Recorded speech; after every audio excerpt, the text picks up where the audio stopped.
jackpot winners, mga kaibigan. Congratulations, Lobo. Nanalo sa BAM World Television Awards. Kagaya nga po na sinabi ni Miss Chris, iba yung pag pinaghirapan mo ng buong taon tapos ma-appreciate sa mga tao. Lalo na pag ito'y kinikilala sa ibang bansa pa. Siyempre malaking karangalan to para sa ating mga Pilipino.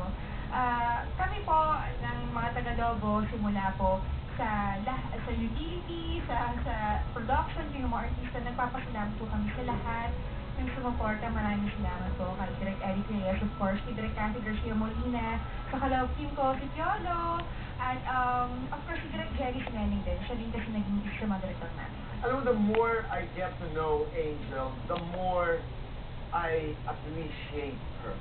Wow. Ang buti-buti talaga tayo. You know why? Because napapag-usapan mga kaibigan dito sa industriya ng crowd, ng komunidad, you know, about her, cameraman, staff, wala kang pinipili.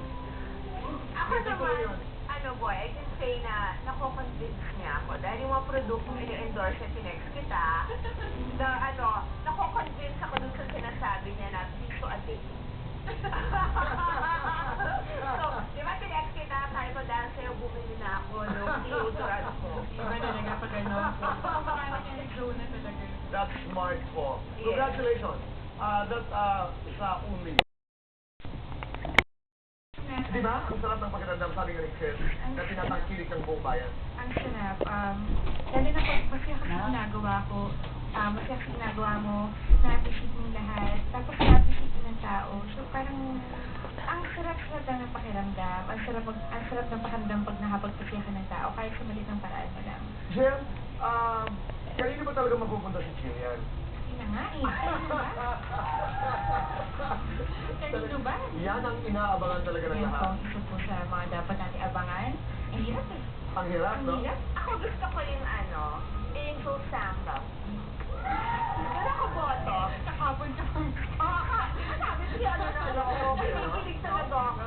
Nakukita na ko. Bakit?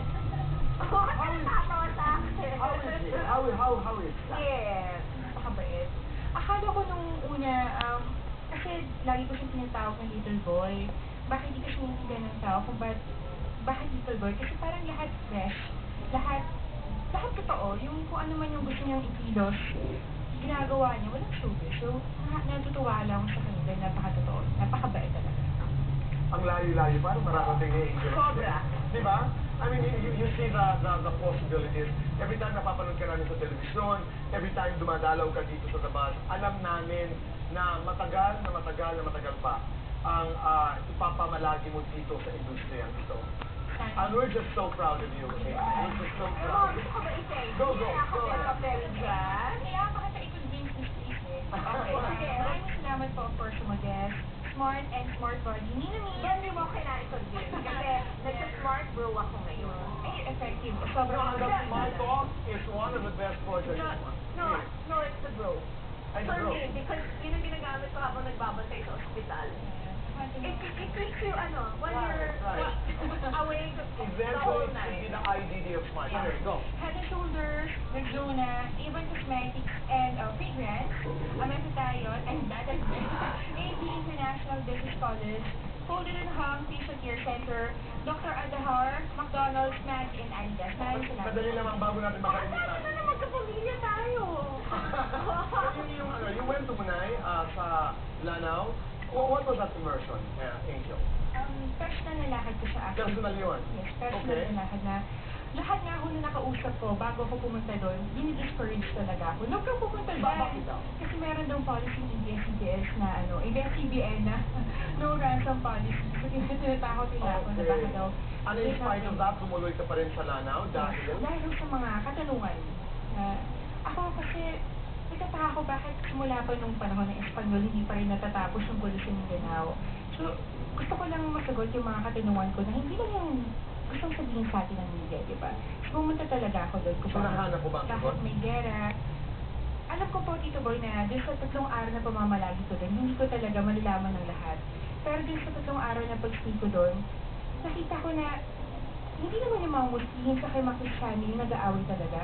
Ang totoong kaaway nila, yung kahirapan, yung kawalan ng lupa, saka yung concerned displacement nila doon.